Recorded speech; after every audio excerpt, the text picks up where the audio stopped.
Okay. Just got off work. It is a little hot. So, we're going to turn the fan on. Don't worry, I will talk louder. All right, you may notice that I'm not wearing my Hamlin Motorsports shirt. I just can't bring myself to put it on, even though I have two of them. I just can't bring myself to put it on just yet. I haven't even worn one to go anywhere. To come out here and mess with the transmission, get it all dirty. This is as close as I can come to it. What am I supposed to say again? Wait, it says here in my contract that all of my scenes will be shot in Technifier color. No. Fine. Hamlin Motorsports, the #1. Hamlin Motorsports, the name you know and trust for all of your stick shift needs. It helps us not miss gears. Thank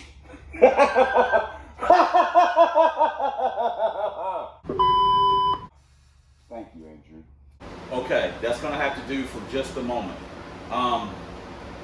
So today we are going to drain the fluid, take this thing apart,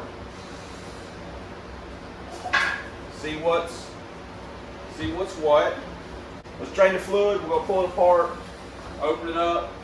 We're finally going to change the synchronizer that I damaged. I didn't mention that in the last video, but when I was talking about how I didn't have the clutch adjusted right and Blue Dragon looked like I hadn't driven a car, that's when I hurt the synchro in the A5 back in late 08.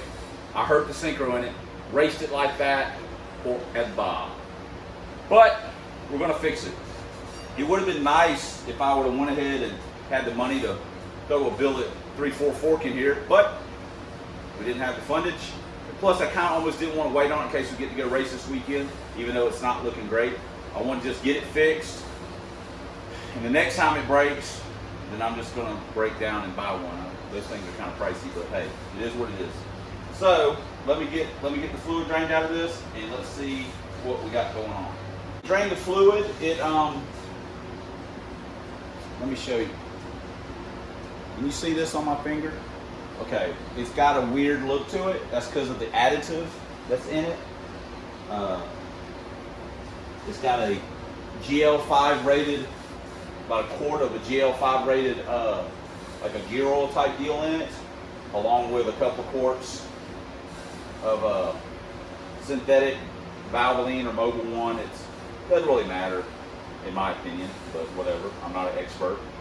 Mixed in with it, so it makes the fluid look a little weird. So no worries there.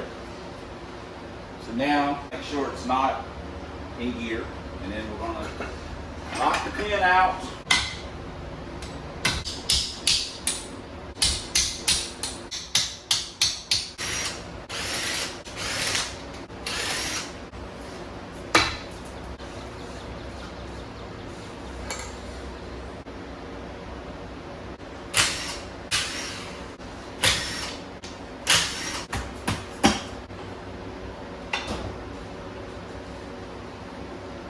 Here we go, guys.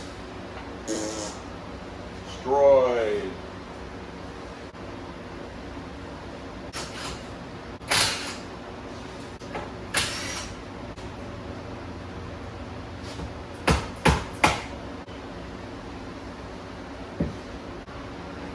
There it goes. Ouch. Okay. Wow. Found part of our problem.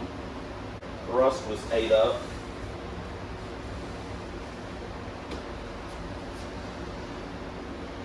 So now I've got to knock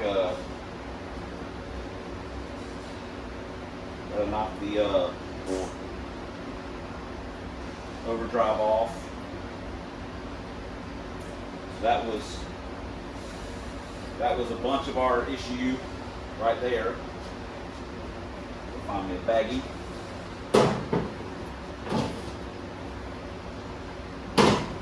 I can't remember who sent me all these bags, but I have used them, and thank you. Yeah, our thrust is trashed. Good news is the input looks great, and see, that's not good. The input looks good. It's got a little scoring on it on the face, but not too worried about that. I'm gonna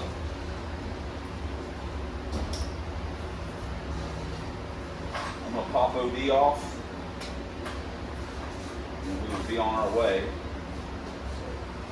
But we found, besides our broken shift fork, we did find something that,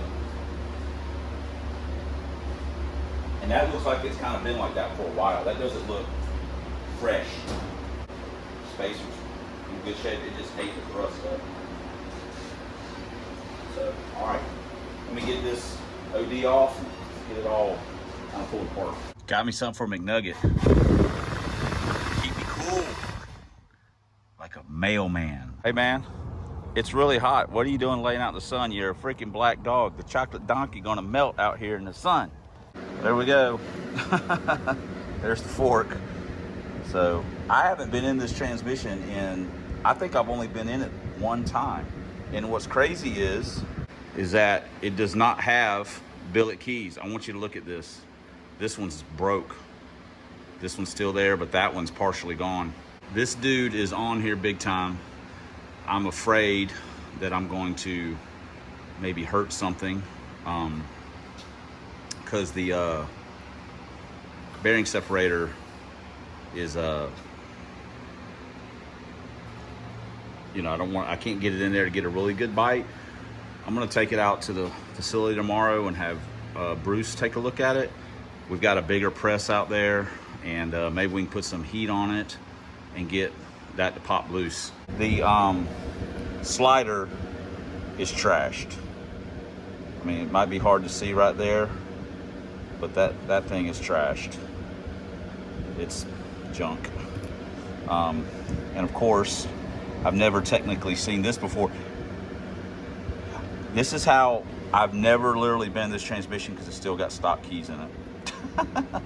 I never put billet keys in it. I broke a shift fork in it years and years and years ago, and put a shift fork in it, and I've never been back in it. So I've never seen that either. So anyway, we did a good job breaking this, or messing this stuff up. One other thing, I say full disclosure, sometimes I do something here or there and I forget. Put it in the video. For example, the other night, when guys were at the track, Eric broke the T5 on his first pass out of Teresa's car. I think he broke it. Got the gear set. Third.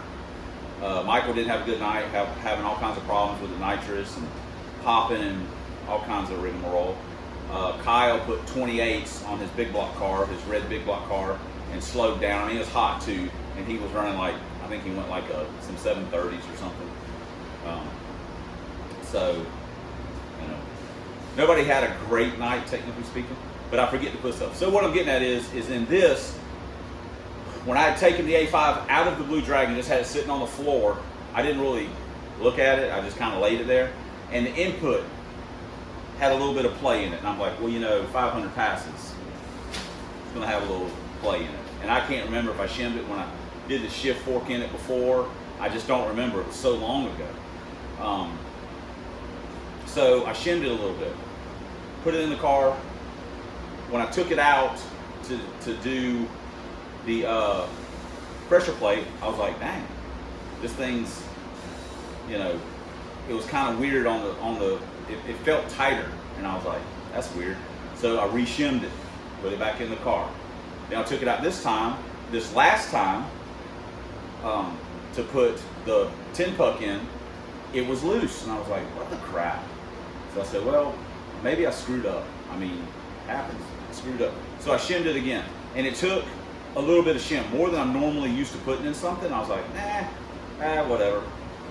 It'd be all right. Well, obviously it was already messed up. I mean, it had been messed up probably from the jump, and I had just been band-aiding it a little bit. And now when I put as much in it as I did, that extra preload finished it off, or it was already, that does not look like it just happened, but it is what it is. So it's, I was making a few small adjustments along the way. I may have mentioned that I shimmed it in ones, but anyway, so that, some of that is on me, that I should have, as soon as I saw it, the second time when I shimmed it and pulled it back out and it was something, I should have known right then, hey, something's going on. I need to look at this thing. And I was just like, whatever, you know. Sometimes I do get caught with my own, whatever attitude, but it is what it is. I'll just probably do it again next time. But anyway, so that, full disclosure, this could have been prevented. Some of this could have probably been prevented if I would have done some due diligence. But, you know, paying for it now. So anyway, that's probably going to finish me off for today. So I don't want to make this, I don't want to do something that I regret here when I can have Yoda look at it and see what he thinks. I think maybe put some heat on it could help it out. So we'll see. So anyway, we'll see you guys in the next clip. One other thing is the 1-2 shift fork looks really good. It's got a little bit of wear on the top of it, but looks, I mean, that for all the passes this thing's had, that looks good. So no need to mess with that. I just thought I'd point that out, that it looks pretty good as compared to a couple of them we've changed out here recently. But anyway, onward and upward. This is where science meets magic.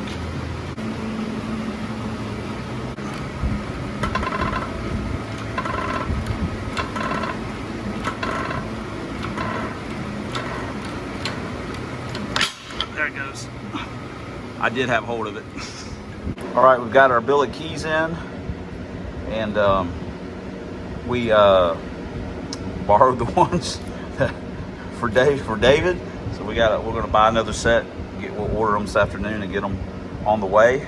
So now the one thing we did do is we opened up our handle and rebuild box, and dude, it's got everything. They give you a parts list of everything that's in it, and one of the things that we're going to use are these brand new 3/4 synchronizers. I figured let's put them in technically our best transmission.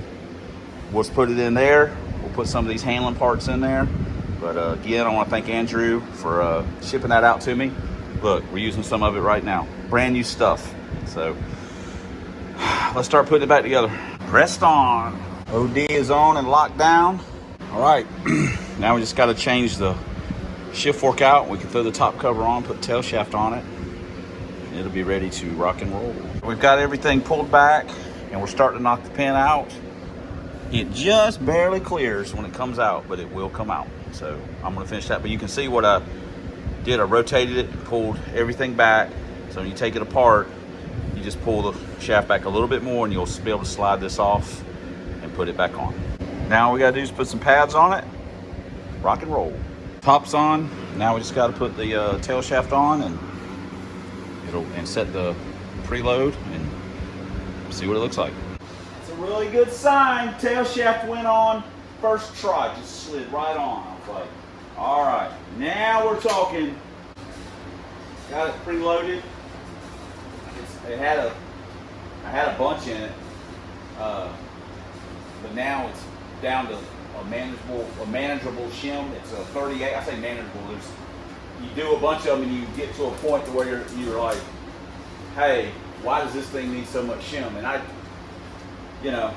hindsight, I should have known. I should have just, it's going to be okay. I was putting way too much shim in it compared to what I normally put in stuff, and I should have known. But it's got a 38 in it. It had a 33, which was just a touch loose. Normally, I would probably put just a hair more in this, but I'm going to leave it alone. Okay. Neutral. First. second, third, fourth, fifth. All right, we're good to go. I cannot power shift on this bench to save my life.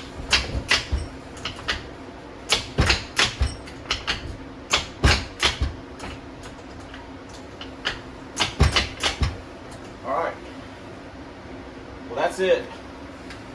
I swear, T5 videos. Tomorrow morning we're gonna put it in the car, take it for a test drive. What a mess. Oh well. Learn something every day. So thanks for commenting, thanks for subscribing, thanks for all the ways you guys support the channel.